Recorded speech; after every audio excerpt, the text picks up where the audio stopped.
Hello? Hello, Zoe. Nasaan ka na? Malapit na ako. 5 minutes. 5 minutes? Malapit ka na? Zoe, makikita na tayo. Oo, malapit na tayo magkita. I can't wait to be with you. Zoe, excited na ako makita ka.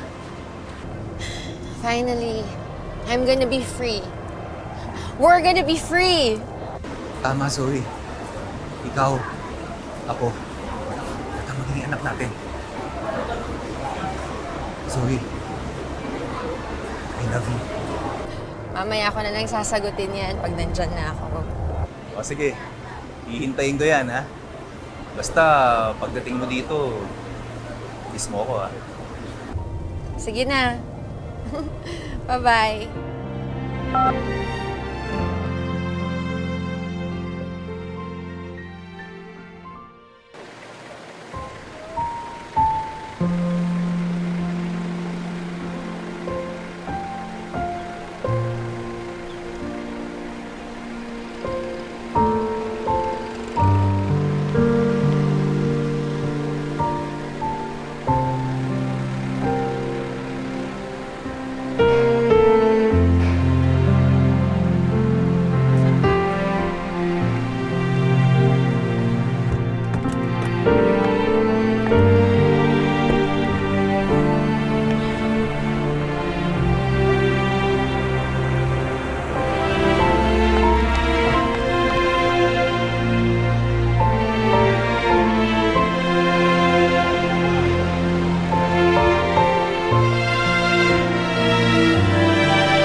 Dok, kung si Zoe yung nag-message sa'yo dahil gusto niyang tulungan mo siya, bakit hindi niya sinabi kung saan siya pupunta?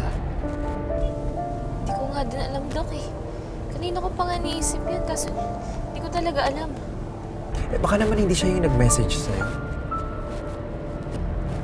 What if magkikita pala sila ni Dax? Sinasabi mo, magtatahanan sila, ganun? Pwede. Lalo na hindi na siya magpapakasal kay Dr. Zifra.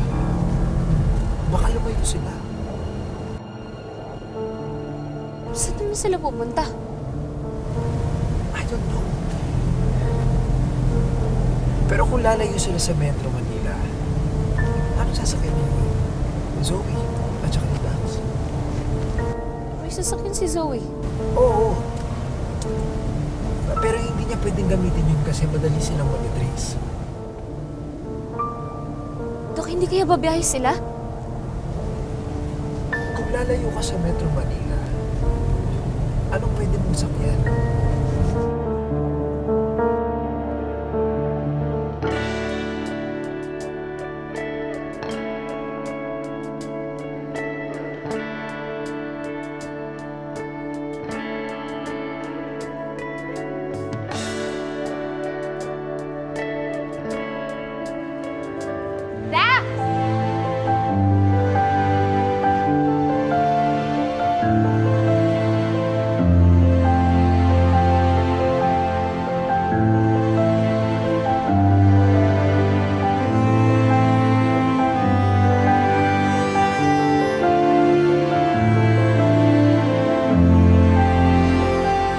Parang may nakakalimutan ka ata.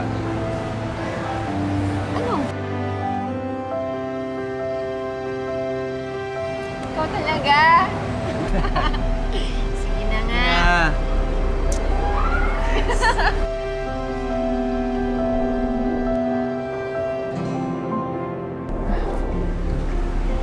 nga pala. May mga damit dito. Magpalit ka. Bakit? Eh, para hindi ka mas madaling makilala. Ah, Sige na. Sige. Nandun yung CR. Tapos pagbalik mo, bibilin tayong ticket. Sige, magpapalit na. Sige.